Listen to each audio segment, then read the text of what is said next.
fresh, I rock well. Next panelist is Takiya Anthony. Takiya reignited her cannabis relationship after giving birth to her youngest son in 2014. As a new mom, she struggled with her work-life balance. Medical cannabis helped to alleviate the stressors, and she's never looked back since. In her 2 years post-canna-reentry, she's worked for a few Boston-based startups in leadership positions ranging from HR to operations and event planning. She's currently a Healthy Headie consultant in Massachusetts, and as of July, she has been appointed the event co-chair of the Boston's Women Grow chapter. Takiya holds a BA in social sciences from Hofstra University, and she currently resides in the heart of Boston with her wife and 2 boys. Please welcome Takiya to the stage. I got into Healthy Headie lifestyles sort of as a way to navigate the cannabis industry a little bit gentler. I have no green thumb. I can't cultivate, but I can certainly sell a product. So through Healthy Headie lifestyles, it's a curated experience. It's sort of the Mary J of Mary K.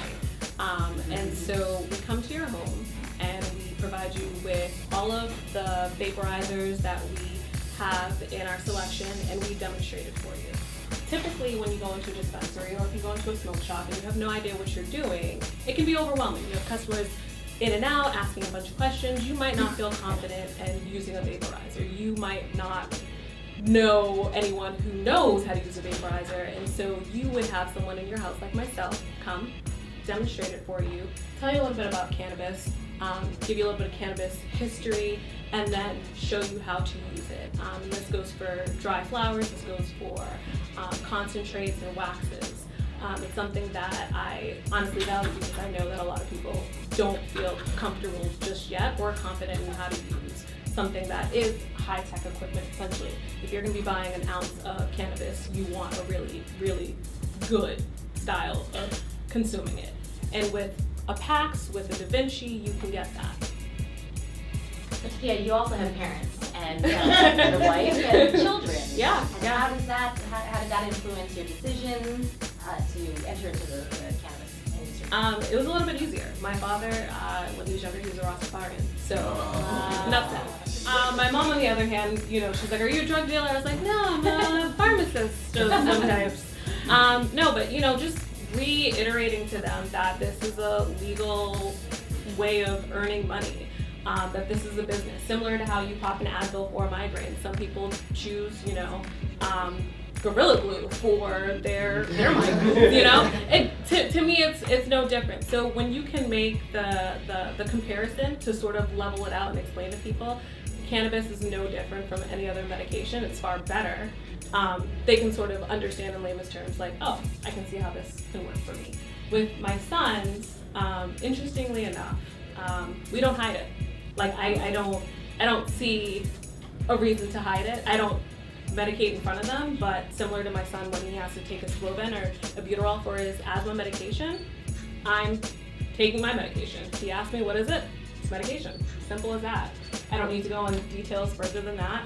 And as he gets older and curiosity expands, I'll certainly open up to him. I'd rather him learn about it within our household as opposed to on the street with someone else who doesn't know about it. Okay, can you tell us a little bit about your work with Women Grow in Boston? Women Grow is the largest professional network for women who want to break into the cannabis industry. It has currently 44 chapters within the country, and it is a great place to meet people who have an entrepreneurial spirit, who want to learn more about how can they bring their skill sets from their careers into the cannabis industry. People automatically think that cultivation is the answer to everything. Like, I need to get in the industry and I need to cultivate. You know what? If you're an accountant, you can bring your accounting skills to a company that's going to need an accountant. If you're great with HR, you can bring your HR skills.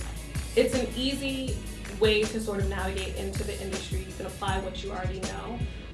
For those who see it sort of as a thing that they are peeking into and they're curious about it, I would recommend going to Women Grow for both men and women. So don't let the Women Grow sort of fool you that men aren't allowed there. Men are welcome there at any point in time because it's also, as a lot of people do understand that women are going to dominate the cannabis industry. Let's be honest. We're caregivers by nature. So I'm just saying.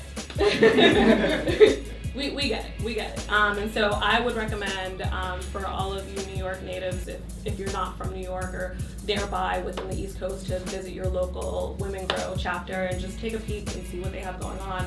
It's a great place to learn about other events that are going on within your city. I've worked for a lot of startups before, and startups have pros and cons.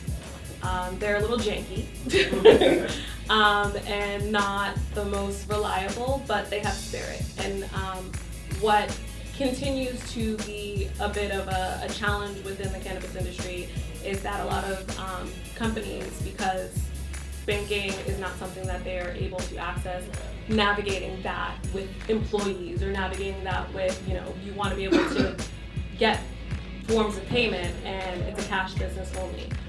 So it's sometimes, there are pros and cons of working within the cannabis industry. You just find sort of what works for you. For example, with Healthy Headie, with the DEA not rescheduling or descheduling cannabis, they've sort of tightened up on taking forms of payment through Healthy Headie. So they're revamping how they're able to take payments from customers.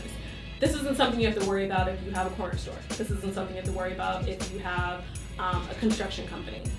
Unfortunately, it's one of the barriers within the cannabis industry that a lot of people hate to talk about. It's a pain in the behind to really navigate, but I imagine it can be worked through soon enough.